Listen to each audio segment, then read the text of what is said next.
guys. Okay, so today we're covering perfect squares and square roots.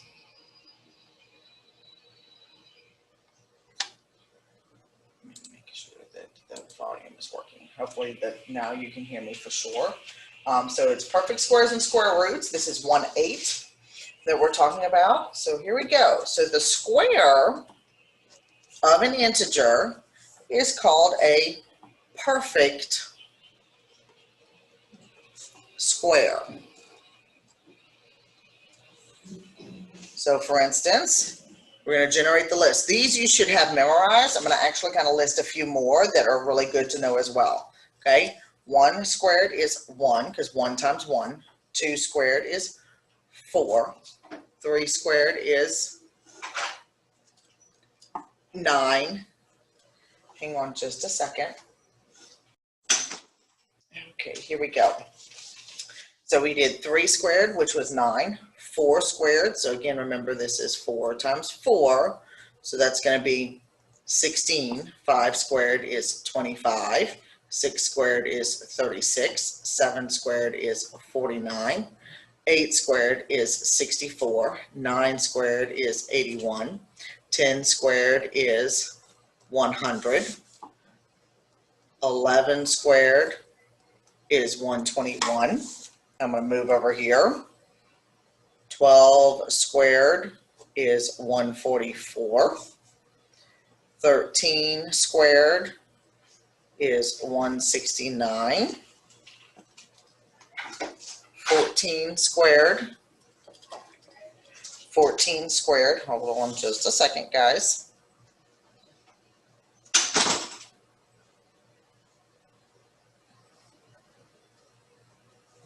Is 196. That's one I obviously don't know well enough. 15 squared, that one is 225. It's good to kind of know all of those. The 14 you're not going to use as much. The 13 you're not going to use as much. But the rest of those you will see quite often. Okay, so next we have the opposite of squaring a number is finding the square root.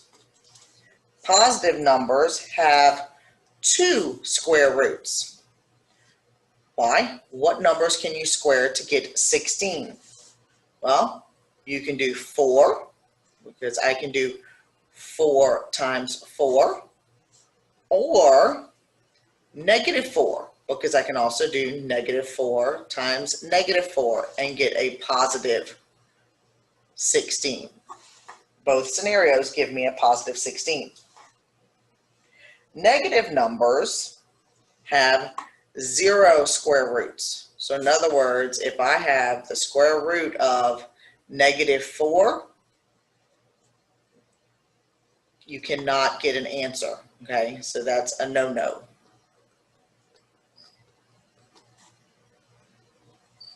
You cannot have that. What number only has 1 square root? 0. So if I take the square root of 0, that's just going to be 0. Otherwise, everything has 2, a positive scenario and a negative scenario. Okay, so positive numbers have 2 square roots, negative numbers have 0 square roots. All right, the radical notation. That's just the name for the square root symbol, okay? The radical sign is what you might be referring to as the square root symbol. Okay, it is used to indicate the square root of x. So if we do the square root of x is used to indicate the positive square root. So when it's just a positive on the outside, it's just understood to have the positive, it's not written. When you have this negative on the outside, negative on the outside is used to indicate the negative square root. All right, so here we go. We're going to work a couple of examples now in calculating these, okay?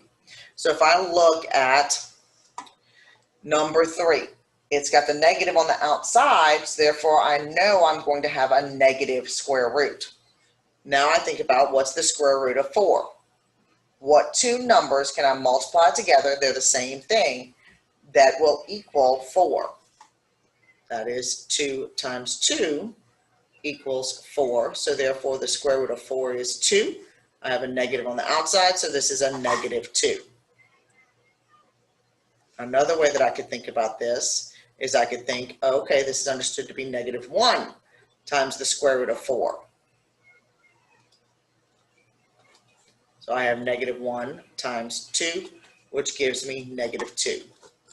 Whichever way your brain wants to think about it, it's either or. All right, number 7. We have the square root of 1 over 16. Sometimes it's easier to think about these as two separate things. So I'm going to separate this as the square root of 1 over the square root of 16. The square root of 1 is going to be 1, because 1 times 1 equals 1. 1 times 1 equals 1. Now I'm thinking about the square root of 16. Well, I need what two numbers multiplied together equals 16. They have to be the same thing. 4 times 4.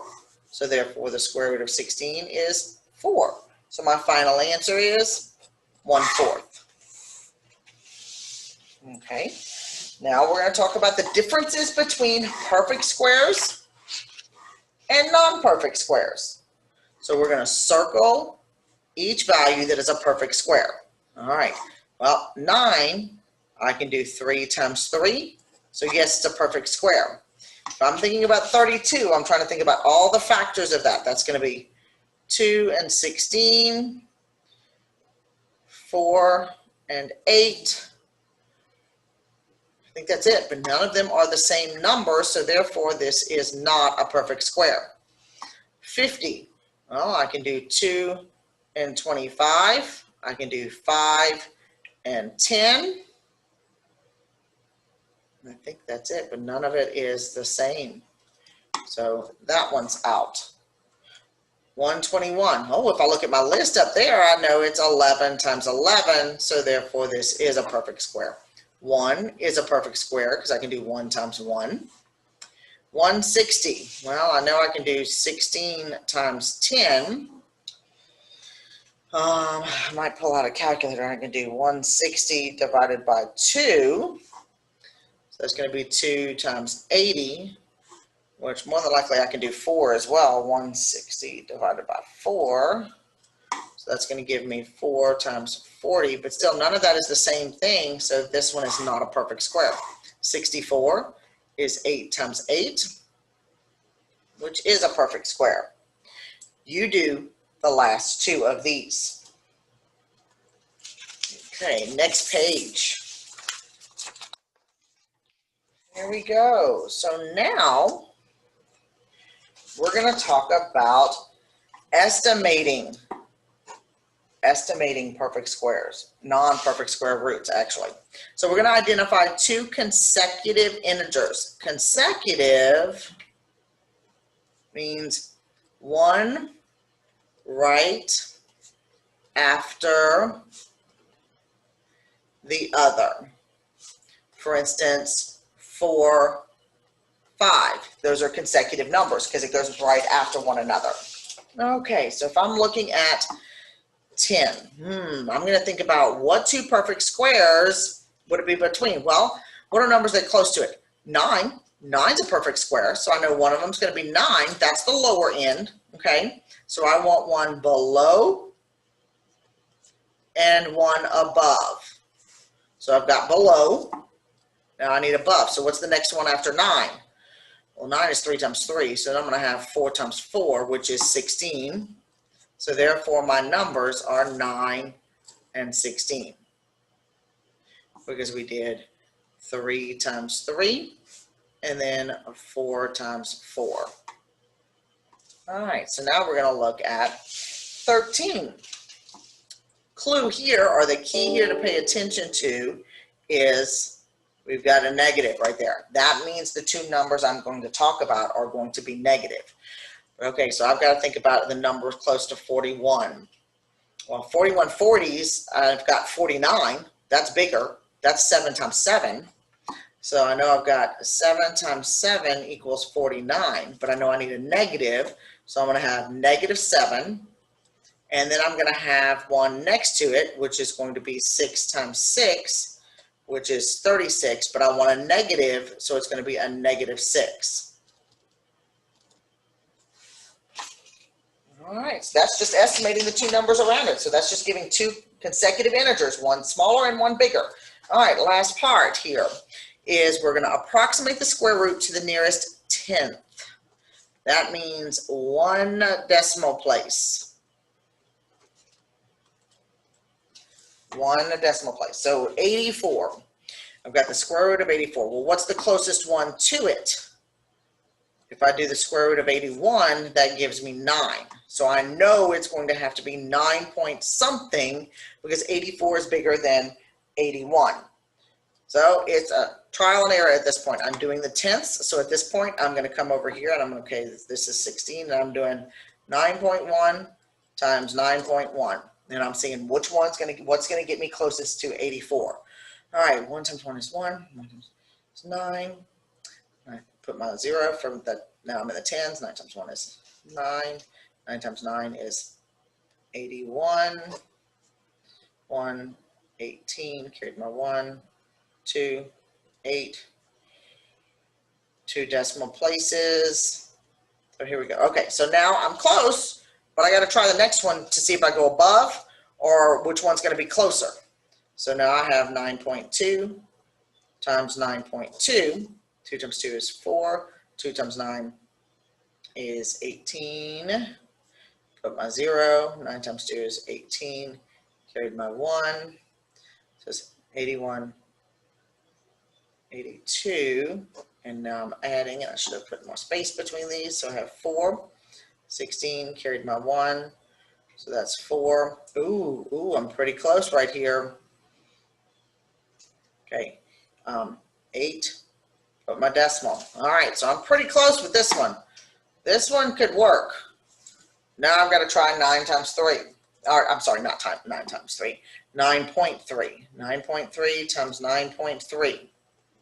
And this calculation work may need to be done on a separate sheet of paper, guys, so that you can see it.